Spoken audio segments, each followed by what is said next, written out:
Hello friends, welcome back to the channel. We are snow camping right now, and I realized I've never given a tour of the homies rigs, so we're gonna do rig walk around of my buddy Joseph's 3rd gen 4Runner. This is Joseph. Hello. Joseph, what year is your 4Runner? It's a 2000. 2000 engine. This is the standard 3.4. 3.4. So it's the bulletproof 3.4 that lasts forever. Severely underpowered, horrible gas mileage. But you got good friends that are okay with going slow uphill. These are the best rigs ever. We're those friends. Yeah, those are friends, yeah. So he just picked this up, what, a few months ago? A few months ago. This is my third gen 4Runner. And you've seen it on the channel a couple times. Yep. This is, I think, Joseph's 4th rig since I've known him. He had a Gladiator, then a Tundra, Yep. where I got the iCamper off of. He actually worked at iCamper for a while. And then a GX 460. 460. And then the 4Runner. Then the 4Runner. Yeah. So just a few rigs. he likes to switch rigs. Yeah. I used to like to switch rigs all the time. This is actually insane that I've owned my 3 cars as long as I have. It's unusual for me. I'm kind of jealous because I like building new stuff. So Joseph likes building new stuff. It's addicting for sure. He's gonna take us around and kind of tell us the mods he has. For me, this is a nice example of like a lightly modified rig that you can go camping in. It's a good daily driver. Literally anybody can like build something like this and go ahead and go camping. You know, I've shown you in the last couple of videos where I went minimal, took the rooftop tent off and stuff, camped in my back of my truck. So you don't have to have all of the crap that we have to go overlanding, because we're out here and it's 30 degrees and it's dumping snow, and he's gonna be comfortable sleeping. So Joseph, go ahead and show us our rig. Yeah, I guess let's just start with just the basics. The 3rd gen 4Runner's been around for a long time, so there's a huge support network. You can get just about anything for them. This one I have set up kind of like my old rig. That one was a 97 SR5, so that was just your standard open diffs, nothing fancy, automatic. This one is the SR5 with the sport hood. Package just comes from the factory. This also has the factory e-locker. That's something I wanted to upgrade to, just keeping up with these guys. Both of these guys have lockers. JT's got a crazy Touareg drivetrain system that does everything. So I've got a 2.5-inch OME lift. That's going to be front and back. I have Bilstein 5100 shocks in the rear and front. Just keeping it really simple. They're cheap, they're easy to maintain, easy to fix, and they just ride really good. So as far as engine goes, no upgrades, no snorkel, no nothing, just a filter. That's it. The only thing I upgraded was the lighting. These are TEQ or Tech Customs. These are the non-halo style. These are just your basics with a nice projector lens, and they work really great. So there's really nothing to say about that, other than you just need to see better. So as far as wheels go, these are Japanese style 5-spoke with some Falcon Rubitrack AT tires. Love the wheels. Yeah. Super vintage. Super vintage. Got the Viper cut on the front bumper, just to get a little bit more clearance, and then taking off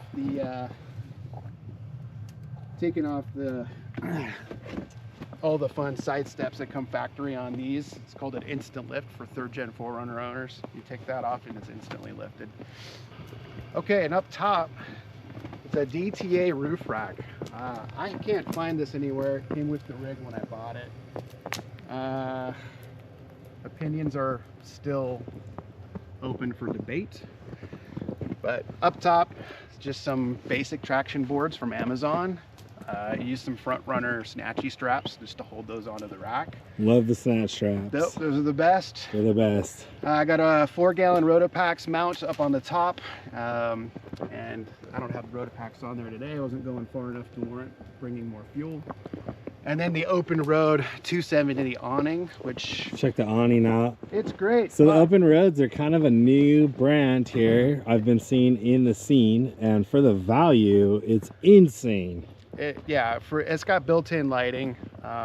There's a couple of weak points I've already seen on it, but I mean, to justify what you're spending on what kind of quality you get, it's pretty darn good. So if you're gonna go 270 awning for you 3rd gen guys, this is your problem. This is as high as you can get your rear gate open, so just keep that in mind. Do a 180 if you want to have that. This is why I went 180 on mine. Yeah. It's the problem of the SUVs that the truck boys do not have, but I don't think they make these in a 180. No, I don't think they do. So 280 is super common. Maybe not yet. But guess what? We live in the PNW, and our life is rain and snow, and then sun. So, you know, we really need awnings. I run mine as little as possible, but realistically, awnings are like a must for Pacific Northwest camping. Yeah, it's goes side and side with at least having a cooler for camping. Right. You have to just have it. It's just one of those basic stuff for us. It is. Okay, so on the inside, right now I'm running the Solid Woodworks DIY drawer system. Love that. I have it all carpeted, and JT was right. This light color did get really dirty fast. You can opt for all kinds of different things. You can opt for tables and whatnot. I built this one myself, but basically it's just, you got your coffee, you got your cook sets. Over here it's tools, recovery gear.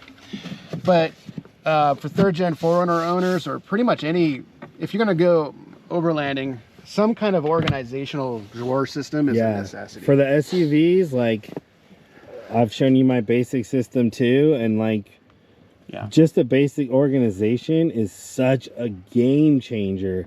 Plus it gets back to that like prepared daily driver status, right? So you can have food in here, you can have stuff to survive. You get caught in a snowstorm, you've got your kitchen, you've got tools, you've got food, you've got you know, survival stuff. The drawer system really provides something for just a daily driver, let alone an overlanding setup. Yeah, and you can go crazy with it too. So mine's full length. I have a rear seat delete. This is my Hest mattress, and then you can see my window port over there. That's for my diesel heater. So I made that out of, I can't remember the type of plastic that is, but so basically made a false window, ported it in through that, and that's where everything is plumbed in and wired in. And then I just run my diesel heater here. And then all the window insulation too, he's got custom cut up. Yeah, it's all Reflectix. So here's the one for the back window. You just put that in, sticks into place. So it stays like this kind of winter camping. I'm gonna be toasty warm, but I can sleep full length. I'm 5'10", so if you're 6 foot over, you might have to push the front seat forward. Yes, that's my lifestyle. Yeah. Yep. All right. Beautiful. So show me kind of what you use gear-wise in here. So gear-wise, I'm running a 4Runner jerry can, and I'll fill that up. It's got the port down below, but I have got an Amazon one. You can get a Dometic one. It's pretty cool. It's got a little hose that connects down into it. That just sits right up there. So that's highly functional, really easy to use. I use the iCamper Disco burner. Mine probably looks a little different from what you guys may have seen if you're used to the Disco burner from the Disco series. Mine just doesn't have the wind guard plate on it. But I like to just keep it really simple. Kind of like JT was initially talking about. My setup is just, it's basic, but it functions. Yeah, that's similar to how I run too with my cooking. Is just, you know, pull a drawer out or my little table, and you can literally cook on the side of the road.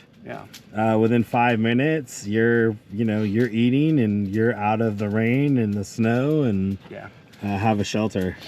Setup time is super quick, but other than that, you know, just Other than the Hest mattress, I'd run a basic sleeping bag, basic pillow, just something that keeps you comfortable. Everyone's different, so just opt for something that's comfortable to If you're running a diesel heater, guys, like I can barely run a diesel heater without sweating, if I'm honest with you, unless it's sub 20 degrees. Yeah, with this setup with the Reflectix on the windows, I have it at the lowest setting and I'm sleeping on top of the Exactly. sleeping bag. I'm usually in my underwear and like half in my sleeping bag, and I am completely warm with a diesel heater at like 15-20 degrees.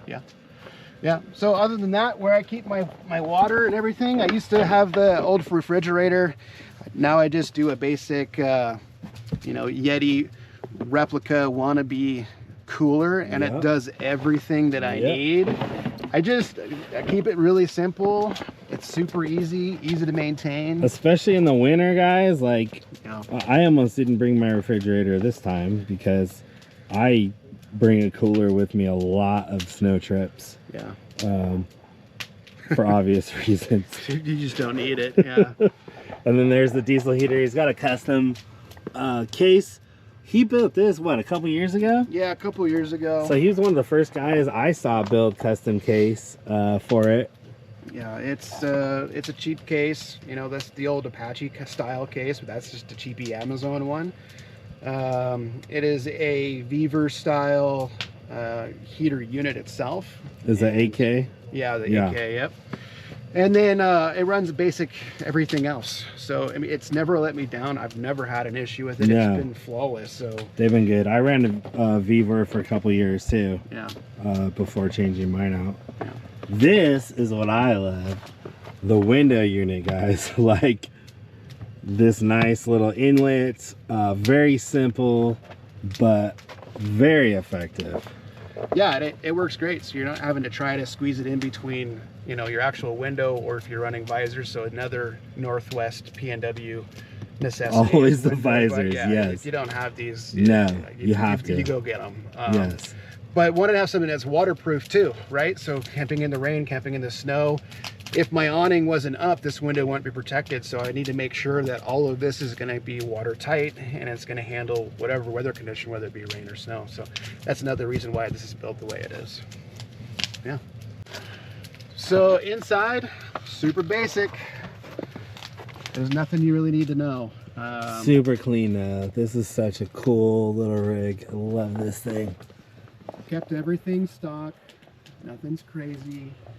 I have a handheld GMRS radio. Yep, that's the one thing I upgraded was the heated seats that plug into a 12 volt. Yeah, so it's just a heated seat cover, and I gotta tell you, I use them more for my back than warming my butt. It's the old man back fixer. It's totally the old man back. But I mean, that's it. I mean, it's pretty basic. There's really nothing going on. I run an ultra gauge in there just so I can keep a watch of my temperatures and what's going on. But other than that, no, she runs great. She does great off-road, and you just can't go wrong with it. Can't go wrong with a 3rd gen 4Runner. You really can't. And there's so many things for them. You can make them. You can do long travel. You can do 35s. You can do 33s. You can go as wild as you want. And the beauty of this one is why I wanted to show it is like it's so simple and effective. Like, you don't need expensive, crazy builds, guys. Like, we do this crap every other weekend. Like, there's no joke. As the snow's killing us. But guess what? He's going to be comfortable tonight. Yep. We're all going to be cozy tonight. Tyler looks like he just got the giant fire going in addition to my fire. So, yeah. So, the basic story of this is build something simple, start camping, find out what you need, what you don't need. Really, this is the perfect example of it because Joseph has had several rigs. His Tundra had like a full AT, Habitat on the back? It was the AT Atlas. AT Atlas on the back.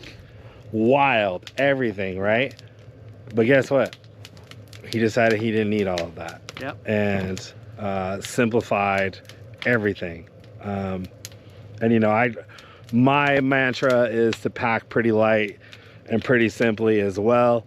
And it totally works for us. Yeah. This is one of those cases where less is more. Right. And it doesn't limit you in what you can do. Yep. That's for sure. So all the gear and all that stuff just adds levels of comfort and like convenience, I would say would probably be a good word for it. Yeah. But not necessary. Not necessary. So we're literally, you know, 25 degrees dumping snow and here we are. So perfect example. Thank you, Joseph. Yeah. Yeah, thanks for letting me show you around. Yeah. All right, y'all.